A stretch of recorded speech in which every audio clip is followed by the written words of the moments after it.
Welcome, welcome, welcome. This is the Public Works Podcast. My name is Joseph Blackman, and today I got a real treat for you here. His name is Justin Hopkins, and he is the general manager of the Stockton East Water District in beautiful Stockton, California. Justin, say what's up to our listeners. Hey, good afternoon, Joseph. Good afternoon, listeners. It's an honor to be on your podcast. For sure. I appreciate that. All right, so Stockton East, like I'm from the San Francisco Bay Area, so I know about the Delta. I know what it looks like, feels like, smells like, sounds like. I kind of want you to give a scope of what Stockton is like, maybe population, square miles, all that fun stuff, and then talk about the Stockton East Water District. Kind of give us a brief scope of what it is. Absolutely. So Stockton is, I believe, they're the 12th or 13th largest city in California now. Oh, Have about 325,000 citizens, and they cover approximately 70,000 acres in city size. And so our district encompasses all of the city of Stockton and the area to the east. We overall have about a little over 143,000 acres within our district, which includes all the city of Stockton, and about 63,000 acres of irrigated agriculture. And so we provide, we manage surface water and groundwater supplies for the agriculture.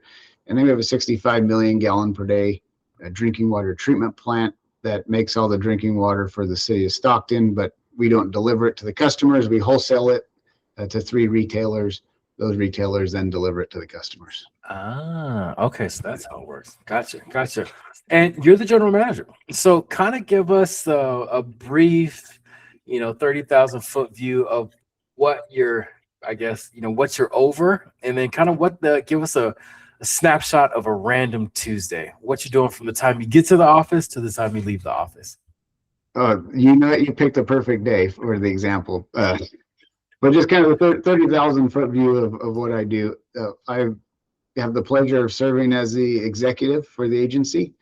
We have 51 employees, about a $40 million a year budget. We have a capital improvement program that's going to be increasing our rates over the next few years. And so we're tracking to 50 million a year. Every Tuesday, I have the pleasure of convening my governing body, which is a 7-member elected board of directors. I believe we are the only agency in the entire state that has a board meeting every week. That's a lot. But my normal Tuesday begins around 6:30 in the morning. I meet with my management team to prep for the board meeting. I put the finishing touches on my presentation for the board meeting, and then at noon, most all of my directors have showed up, and we have lunch. Board meeting starts at 12:30. Depending on the agenda, so some days we're done by 1:30. We canceled our meeting last week, so the previous week, April 7th, our meeting went until 4:30. So no way. Yes way. This is a weekly meeting and it goes that long? Yes. Yep. That was somewhat of a unique meeting. We had some fairly controversial agenda topics or agenda items that the board needed to take action on. And we also had 2 presentations. So there were some factors that went into it. Usually the meetings are done by 2 o'clock, 2:30 at the latest. Once that's done, I meet with my team again, recap on follow-up action items from the meeting, and begin preparation for next week's meeting. Okay, so let's double click on that. Why so often? Who came up with that? I know it wasn't you. It's probably the previous administration. So why is it a weekly meeting? The board. So we have three board members that have been on the board since '98. Fourth member, a fourth member that came on in 2000, and then I think 2008, and then 2 relatively recent members within the last 2 years. And the three members that came on the board in '98, they ran as a slate. There was actually 4 of them. One didn't make it on the board, but when they came on with the mission of really micromanaging the staff. Because of the direction that the district was heading and the kind of the financial position that the district was in. They thought there was this, a real need for a lot tighter management at the governing body level. However, as the district got turned around and now we're on a great path, they've just become accustomed to meeting every week. I'll say that, growing up, I'm 38 now. I'm a millennial. So when I was younger, I used to be anti-meeting. Like, all the boomers, all they want to do is meet. Like, this could have been an email. You could have texted me instead of meeting. But I will say, in my maturity as I grow up, more meetings do help, like you said, keep your finger on the pulse a little bit better. Things can get real squirrely if you have a quarterly. Things can get less squirrely with the monthly, and of course week to week. Like, you're pretty much dialed in and know all the happenings and all of what needs to be tweaked or what knobs need to be turned or levers need to be pulled. So I can see why a weekly meeting, is a positive, but I still think that's a lot. Yeah. But I digress. Okay, so 51 employees.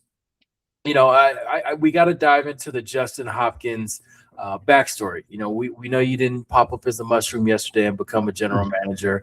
I see some plaques on the wall. This isn't your first rodeo. So kind of give us your career path from high school up until today. So somebody who's younger might want to be Justin Hopkins one day can follow your career path. Absolutely. So I born and raised in the big city of Fresno, California. Yes, Fresno. Heart of the Central Valley. Yeah. Borderline fringe of hell in the summer. But, come to Arizona. I challenge you. Graduated from high school. Went off to Cal Poly, San Luis Obispo. Oh, beautiful weather. Yeah. Oh yeah, big difference. Yeah. I really enjoyed college. I spent 6 years there to get my bachelor's degree. Couldn't do it in 4. I get it. And came out of Cal Poly, went right into public work as an engineer at Solano Irrigation District. Okay. So that learned a lot. That was a great organization. Worked with a lot of great people, and really grew as an engineer and positioned myself to grow into a leader at the end of the day. I was fortunate to have my boss, the director of engineering. His name was Paul Fuschlin.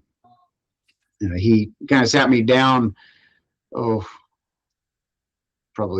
This is probably 6 or 7 years into my career, and said, every engineer has to decide at some point if they're either going to be a very specialized engineer or then they're going to go into management. And I'm glad I'm glad he posed that to me. It gave me some time to reflect on it. And since I had the ultimate goal of one day being a general manager, I said, I think I eventually want to go into management. And so he recommended I get a master's in public administration. So that's what I did. I went to Arkansas State. Yep. Yeah. And I got my MPA. And shortly after that, I jumped ship actually to Stockton East Water District. And so I've been here since 2019. Wow. I came in as the engineering manager, and then just by chance and getting myself ready, right place, right time, I guess you could say, I moved up to assistant general manager, and then in May of 22, I became general manager. Wow. Yeah. Wow. Okay. Talk to us about why you said that fork in the road for an engineer. Either you could be a really, really, really specialized, great engineer, or you go the route of management. When I think of engineer, I don't necessarily think of management. I just think of engineer, like, continue to niche down into something. You're 62 years old and you're really good at that one thing.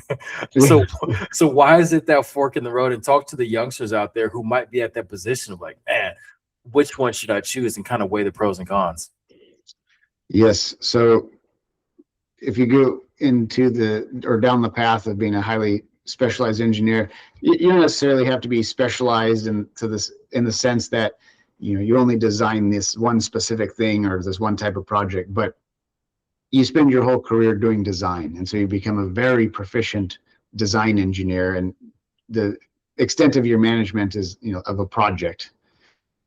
Whereas going down the management path, it's not so much project management, it's people management. And so I guess the easiest way to explain it is thinking about an engineering firm. In special districts, our engineering departments they're kind of like miniature engineering firms. And so you have the managing level, and then usually a supervisory level, and then the engineers, the ones that are actually doing the heavy design work, and the supervisors kind of reviewing it. But at the manager level, you still have someone that knows engineering to the sense where they can look at work, know if it makes, do a quick fact check on it. But largely, they know, okay, over the next 10 years, we need to do these projects, and this is how they need to be phased out. So I need to assign this many projects to staff each year. And, they're looking at staffing levels and budget, and, they're more responsible for running the department more so than doing actual design work as an engineer. And that's the path I decided to go down, was to run the department and manage the people rather than manage the projects. Sure. 2019, you hop into the management side at Stockton East Water District. Then COVID hits. You're probably thinking, this isn't what I signed up for. Like, I can't even meet with anybody. We got to wear masks and social distancing and all that. What was going through your head at that time when COVID kicked off? Was it March of 2020? Yeah. And then what, your first foray into management and how that went? Yeah, that's a great question. That was an interesting time. Our general manager at the time, right or wrong, his decision turned out to be a very good decision. But he took the stance that we're all essential as water district employees, whether you're in finance or admin or engineering. So everyone's coming to work still every day. So we never shut down. We never went remote. No remote at all. No remote at all. And we did have one, COVID incident over the term, but for about 2 weeks, we kind of went skeleton crew and then came back full staffed after that. Never had another problem. So again, it did work out. And but it was interesting in the sense that we really just worked as a isolated entity, because all the other agencies, they weren't really shut down, but they were all remote. And so any meetings that we had with state staff or federal staff, even other local agency staff, it was all virtual, and that had a whole learning curve. You'd think 6 years later I could use something like Teams proficiently, but it seems like I still have trouble with it frequently. But it was good in the sense that I was able to continue to kind of cut my teeth as a manager and have all of my employees here at work. We still have face-to-face discussions because, there's a lot. Video is excellent tool, or, video, audio, this virtual meeting setup, but it doesn't have the full kind of connection that in person has. And it was a good experience to have, not only that, continue to have that in-person connection, but since so much of the outside was relatively shut off and we weren't doing a lot of meetings, it gave me the opportunity to just really focus on spending time with my team. And so we grew very close, very cohesive. And I think it long run, fast forward a few years, becoming general manager, that helped me out significantly. I'm sure. I mean, I feel like COVID, with all the negatives that happened during it, it allowed us to be more efficient, these video conference calls and all the like. So I totally understand that. Let's talk skill sets right quick. You're a general manager. What would you say is the biggest skill set somebody should pick up to be successful as a general manager? That's a good question. There's, as the So as the name kind of implies, I am definitely a generalist. So I have to know a little bit about a lot of different things, and then rely on specialists who know a lot about certain things. The tool or skill set that I think has provided me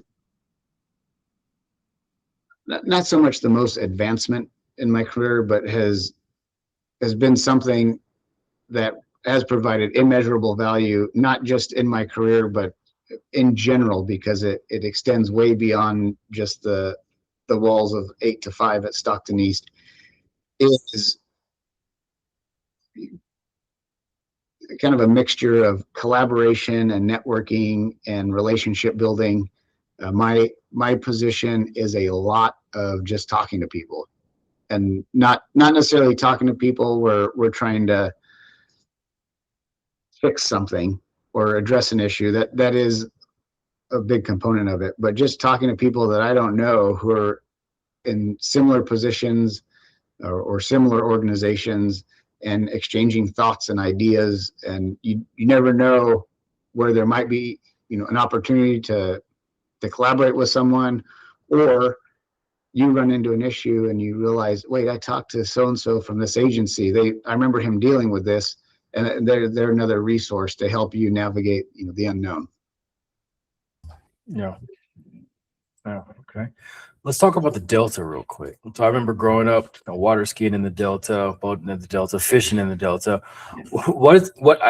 Maybe some complexities or some of the positives that Stockton has in regards to being on the Delta or attached to the Delta? There's both. So we sort of touch the Delta in the sense that our district boundary goes to the San Joaquin River. All of our water supply comes from the east side of the valley. So we rely on 2 reservoirs in the Sierras that bring our water supply. Okay. Now the city of Stockton, which they're a separate entity than us. We're not part of the city, but they are one of our customers. Now the city of Stockton, they're able to use the Delta for some of their water supply, but they're not necessarily taking Delta water. They have a wastewater treatment plant along the San Joaquin River. They treat their wastewater to almost a drinking water quality and put it into the Delta. And then they have a diversion facility, significant distance north of their wastewater treatment plant, that pulls water out of the Delta that then they treat to drinking water and help supplement some of the supply within the city. So the Delta does provide a conveyance facility for the city to use water that would otherwise just go out to the ocean. So there are benefits that way, or there's that benefit from the Delta. We're actually challenged by Delta regulation. Really, it's the state's Bay Delta Plan, and this is the State Water Resource Control Board's plan to maintain water quality within the Delta. A big piece of that plan is something called unimpaired flow, which would require agencies like ours to allow a certain percentage of natural flows in the river to be unimpaired. So we can't divert them to storage or use. They just have to flow all the way through the river and into the Delta. And under the state's proposed plan, one of our reservoirs would really be decimated. It'd take it from nearly 90, it's like 97% reliable down to about 50% reliable. Wow. And so we've been working on an alternative compliance plan for that, but we're still looking at giving up, on average about 10,000 acre feet of water each year from our current supply. And there's no new supply that's part of the plan to replace that. It's just less surface water supply going forward. Right. Oh, what, it's 2 a.m. You're staring at the ceiling, can't sleep. What keeps the general manager up at night? What's something that's, it could be now or it could be years ago, something that keeps you up. Just thinking about, work the next day or something that might be coming down the road in the future. There's a couple of things. The forefront issue that I've been mulling over for a couple months now is our primary water supply is New Hogan Reservoir. It's on the Calaveras River. Between our agency and a partner agency, Calaveras County Water District, we collectively receive 84,000 acre feet of surface water supply each year out of that reservoir, up to 84,000. Historically, we've been using, let's say 65,000 acre feet. And one of the regulations we need to comply with is the Sustainable Groundwater Management Act, or SGMA, which was a 2014 groundwater law. It was the first regulation of groundwater in the history of California, and it requires us as a groundwater basin to become sustainable by 2040. So we have this looming deadline that's about 16 years out. Our primary solution to get to sustainability was use all the New Hogan surface water, which was about 20,000 acre feet. So we'd increase our surface water use and correspondingly decrease the groundwater use. We were about a third of the way into using all that surface water and have, I don't know, a dozen or more projects to kind of build out this plan of using all that 20,000 acre feet. Well, the past couple of years, we've used all of our allocation out of New Hogan, but we have more demand that's coming online, and we don't have the water to meet that demand. More demand meaning more residential homes, commercial, ag. It's mostly ag. Ag, yeah. We have a lot of ag that's switching from groundwater to surface water, and so we're helping the growers put surface water diversions in to take the surface water. And now we're realizing, well, there's no more surface water to give. What happened? So we're still doing a lot of investigation. We think that there's some sort of measurement error because we don't measure the water. It's measured by another entity and reported to us because in 2022, that was a pretty bad drought year. Our second source of water, which is New Maloney's Reservoir, we received no water out of that. And so we relied heavily on New Hogan. We maxed out allocation, and we could see in the trend of usage a spike in 2022. Well, the anomaly is in 2023, 2024, and 2025, we had an allocation from New Maloney's Reservoir. We used about 40,000 acre feet a year. However, our usage from Hogan didn't drop back down. It just flatlined, and it doesn't. I know we have some increased surface water use, but it didn't all happen in 1 year, and it hasn't all happened as planned. We're only about a third of the way to the plan. So I'm still hopeful that there's some sort of data or measurement error that occurred in 2022 and just has proliferated since then. Yeah. But that's a big deal for us to increase our demand by probably another 12 or 13,000 acre feet of demand coming online and no water to provide it. Yeah. Yeah. That is definitely a head scratcher. Yeah. Sure. You spoke on rate increases. It's that 4-letter word nobody wants to talk about. I actually like it because I think people undervalue, to be honest, like the average city constituent doesn't know like all the process of what it takes to get them a clean glass of water out of their tap. And I feel like, we pay for cell phone bills, we pay for Netflix. We should be okay paying a little bit more for our water. But that's my soapbox. But, you're probably thinking about it all the time because nobody wants the rate to increase under their regime.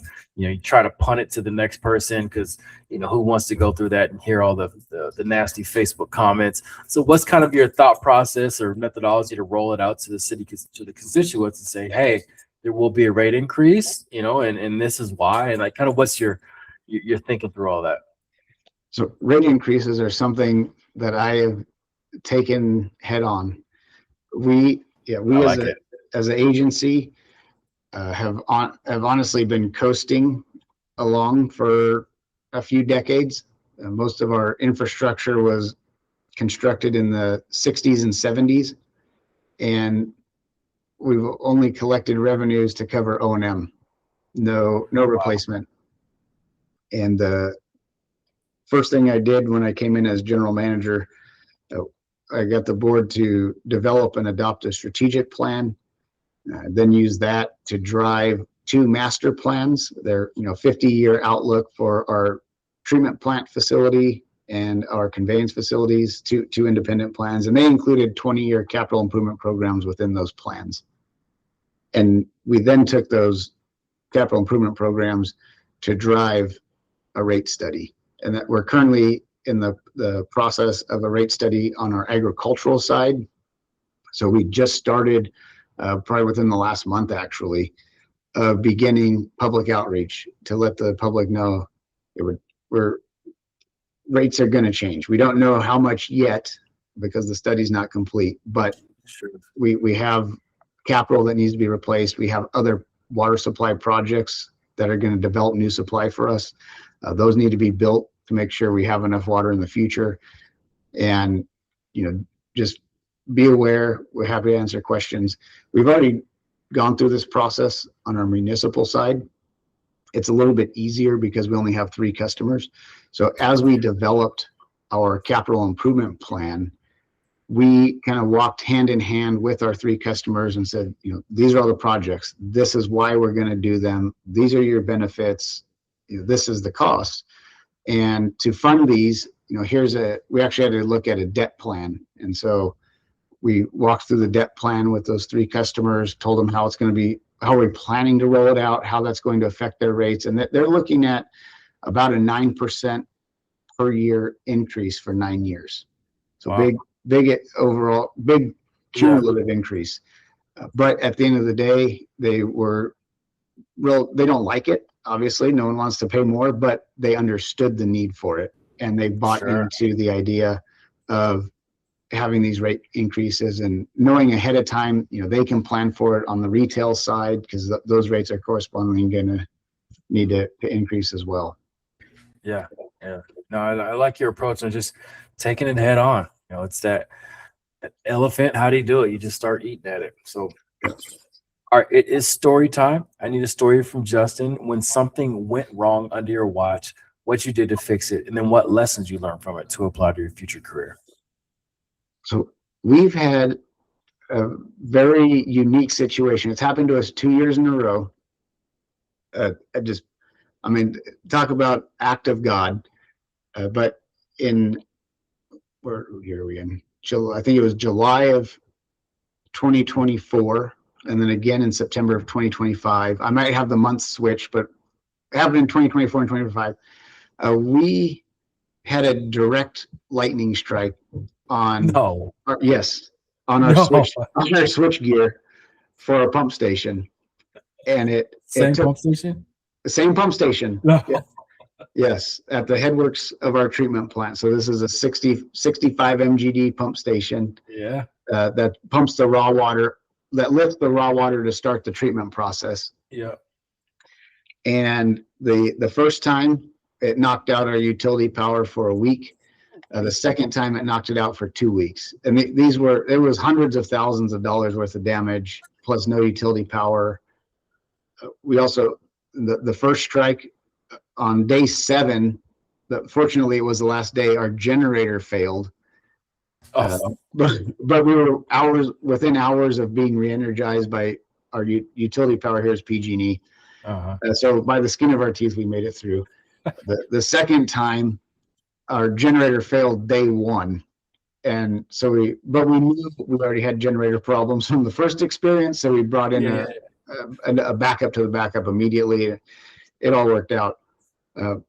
But the thing I learned is after the first lightning strike, my team did a phenomenal job. They're the ones that do all the real work, and I just kind of keep them all going in the right direction. And they handled it. I don't think they could have handled it any better. Yeah. But where I fell short is I thought, okay, well, that was a crazy experience. Not gonna happen. Thank God that's over with. Yeah. And don't do anything about it other than repair the equipment. The next year it happened again. No. So this time we brought in some electrical consultants that specialize in lightning protection. Got presented some ideas to the board with a recommendation to, perform a study and figure out where we can improve our lightning protection. Nothing's 100%, but certainly try and redirect a lot of the energy should we get hit a third time. And, the board was reluctantly agreeable to move forward, because in their minds they're like, well, there's no way this is going to happen a third time. But yeah. I just felt like I had a disservice to our customers by not taking any subsequent action after the first strike, and then it happened again. I thought, okay, we have to do something this time. Right. Is it like an elevated location? Is it like, is it where the clouds kind of accumulate at? It just I have no idea what it's about this one spot, but wow. It is not the tallest structure, the actual switchgear that has been struck by lightning. It's definitely not the tallest structure. It doesn't have any even have any trees around it to draw lightning to the tree and into the. It's just bizarre how it happened twice to the same facility. I can't explain. You must have did somebody dirty a couple of years ago. It's coming back something. Because that's interesting. That's a good story. Thanks for sharing that. Yeah. All right. So let's talk about Justin's info diet. Like, what does Justin do to continue to get better and better year after year? What are you learning? What are you reading? What are you watching?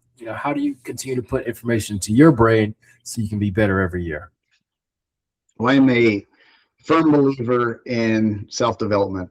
So there's always something there's always a book I'm reading. There's always a conference I'm planning to attend. And I also really value the circle of people I associate with. And so about a year and a half ago, I joined a group called Vistage. It's a CEO peer-to-peer development group. I've gained so much value from being part of that, in that circle. Just different perspectives, different mindsets, and different experiences. And so that's one way I bring in new ideas and keep myself evolving.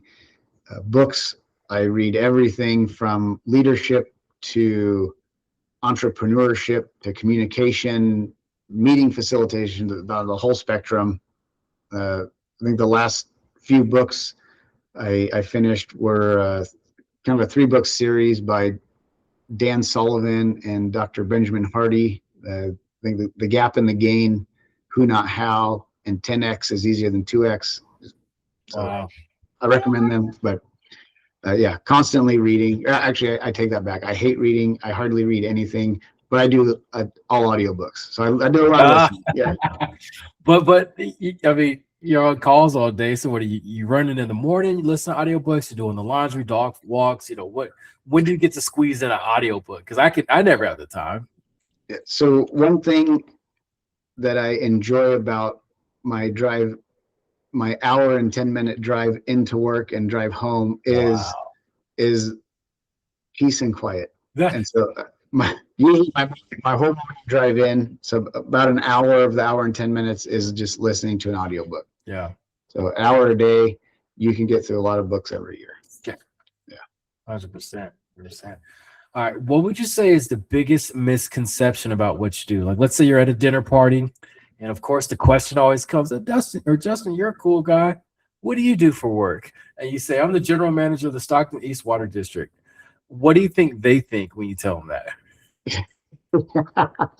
I've never thought of that question before. I trying to go through memory here of different responses. I've had a few people think that, that's like, oh, is that like being the general manager of like a McDonald's, or like you manage like a store of some type. And yeah, we are somewhat of a store. We sell stuff. We sell water. Yeah, that's stuff. Yeah. But the one thing I've learned through my relationships with private sector CEOs is they definitely have the challenge of needing to create profit. You know, they're profit-driven business. We're more service-driven business and have the luxury of, you know, we make the income match the revenues, so to speak. But the amount of regulation that they have to deal with is very different. And maybe the amount isn't the right word, but at least the type of regulation, they have a lot more free reign to kind of do whatever they want. Whereas, you know, we have drinking water quality standards, and we have public employment standards, and most legislation affects us in some way. And so there's always new laws every year. Whether, I shouldn't say most legislation, most water related legislation, because it could be anything from changing the groundwater law to trying to change the water rights system to just requiring some new thing for special districts, because we're a special district. So I think the misconception is that, you know, I just run some sort of retail business. I'm sure most of the CEOs kind of have a one-liner when somebody asks them, so what do you actually do? Or like, what product or service do you sell? What's your go-to, like, you know, one-liner explainer of like what your job is? So my job is to lead an organization that manages water supplies for 63,000 acres of agriculture and makes drinking water for 325,000 people. Boom. Love it. Sounds like you spit that out a couple times before. Yeah. All right. Let's say you're commissioned to put up a billboard, and this billboard is in the most trafficked area of Stockton. What ask of your community would you put on this billboard in regards to drinking water? Oh, this is actually an easy question. Thanks for teeing it up for me. Anytime.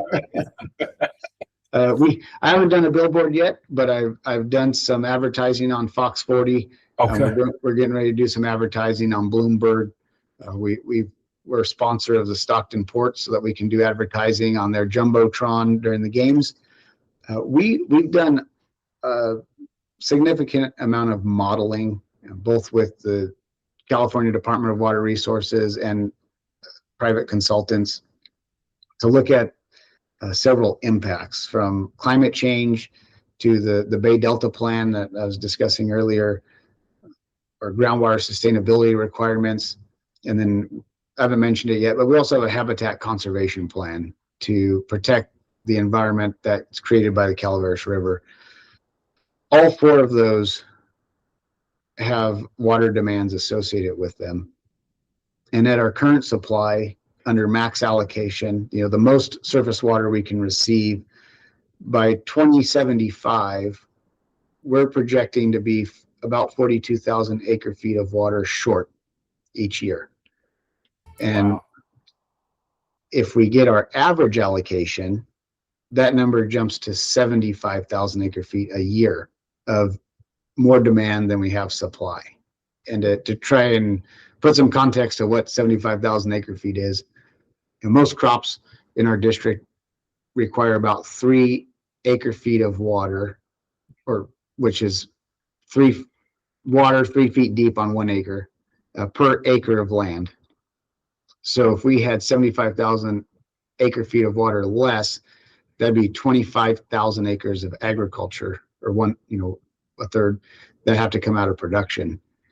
On the household side, 1 acre foot generally provides enough water for 2 households for an entire year. So you're talking 150,000 households a year worth of water. Yeah. And so we've developed several regional scale projects that we're working on. And our highest priority is the Farmington Reservoir. And that if I could do a billboard, it would definitely be on our Farmington Reservoir project. We have the unfortunate challenge. I'll start with the benefit. We have the benefit of an existing flood control dam located adjacent to our district outside the town of Farmington. It's a dry dam, so it'll impound flood water, but the flood water gets released as quickly as possible so as to not be stored behind the dam. We want to repurpose it so it can be stored But the challenge is the dam is not ours. It belongs to the Army Corps of Engineers, a federal agency. They are the epitome of federal agency.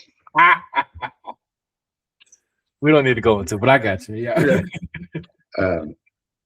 And so we did receive an authorization from Congress for the Army Corps to study the repurposing of that dam. Unfortunately, it is a slow and uphill battle to get through that process. So we're slowly going down that path. Our very ambitious goal is to have a reservoir by 2040. 16 years, it seems like a long time. Someone born today could be driving a car in 16 years, but federal government speed is very fast.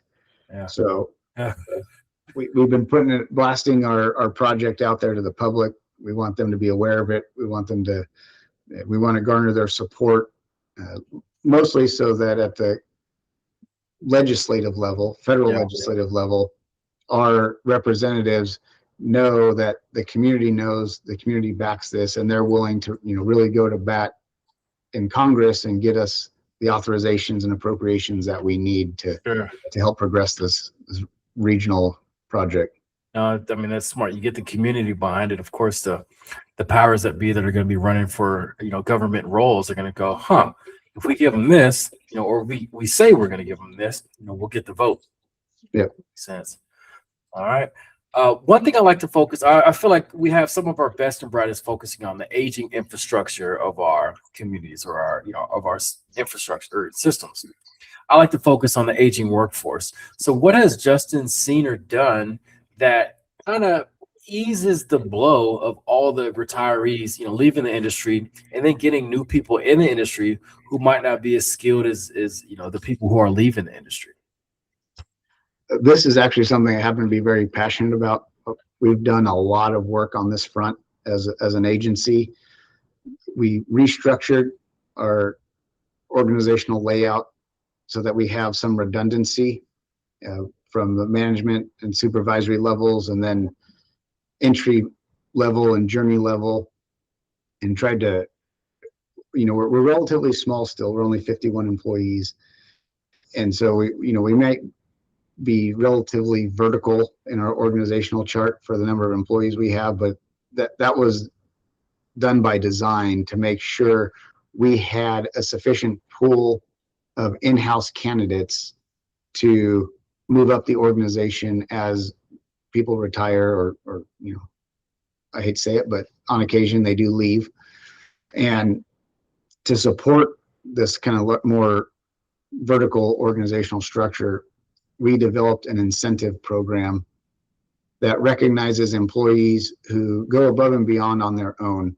And if they go out on their own time and own dollar and get some sort of license or certification or degree that's required within the hierarchy of their department, they receive a 3% incentive. That it's kind of like in the form of a bonus. It's a 3% one-time lump sum payment for having and maintaining that license that's not required for their job but is a benefit to the agency.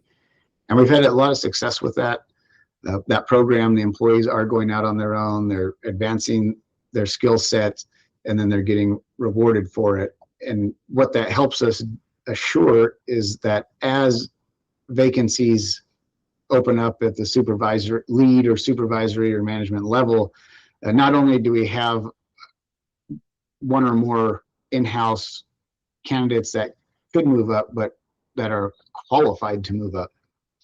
And so that's been a big part of our planning for turnover. We also have a very pro-employee board that is something that's been quite clear since my time here. And so the board has even just recently, we had our MOU came up for renewal on April 1st. And with the new MOU, the board agreed to close our offices every Friday so that we can provide an alternate work schedule to either. It's like a 980 schedule? 980s or 410s. Oh, okay. Yeah. and Wow. that helps. That's one of those non-monetary benefits to the employees. They now have an extra day off every 2 weeks, or 2 days off every 2 weeks, and it's really helped improve the employee morale.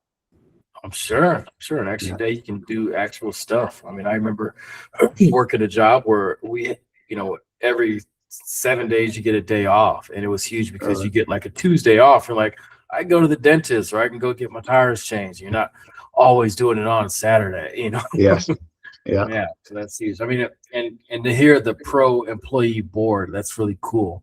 That they're thinking of not only the bottom line and like getting voted back into it, but about the employees who they might never see, or nobody ever sees. Let's be honest, the unsung heroes of the community, and looking out for them. So that's pretty cool.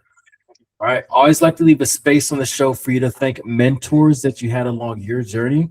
And then I want you to give a word of inspiration and motivation to your fellow, let's say, special district general manager counterparts across the country. All right. Well, I have had the pleasure of knowing several mentors along my career path, all adding something different and something that I didn't know I needed, but they did, and that's what makes them great mentors. And the first one that comes to mind, probably one of my greatest mentors, still a dear friend of mine, was a gentleman from Solano Irrigation District. He was the agricultural operations supervisor. His name was Octavio Lizarraga, and he was the king of one-liners that, if you thought about for a second, you're like, wow, this is obvious. Why don't people think this way? And one of his phrases that I still use frequently with my staff is, can't lives on won't street. So a lot of times if you ask somebody something and they say, well, we can't do that, if you really think about it, it's not so much that you can't do it, it's that you won't do it. Yeah. I need to tell my kids that when it's time to put on their shoes to leave the house. Yeah.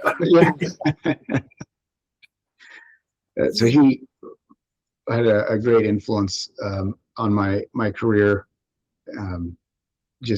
I've got so many people that I still consider friends and mentors. Again, from Solano Irrigation District, the superintendent, water and power manager, Matt Medill and Kevin King, respectively, really helped open my mindset to collaborative work. I think the engineering department there had at least from my perspective, they were relatively siloed, and kind of had the mindset that engineering, the district exists around engineering, and working with those other two gentlemen, it really helped me change my mindset to stop being collaborative, stop being defensive when things were challenged, and I'm sorry, stop being collaborative, stop being siloed, and be open to collaboration and input from different perspectives, and you end up with something much better than trying to do it all on your own. Oh, for sure. I heard a quote that said, when most of the time when we're down, we crawl into a hole. We look for solitude, and when we're happy, we look to party. And it kind of should be the other way. But I still want you to give a word of inspiration and motivation to your fellow counterparts across the country. Oh, all right. Well, this is totally random. I've never been on a podcast before. Okay. You happen to be my second podcast interview today. No way. Yeah, someone else had reached out. I had 11 o'clock a podcast, and I don't know. I think this is inspirational, but going back to what I learned from those two mentors, Matt Medill and Kevin King, I think Stockton East is doing great things.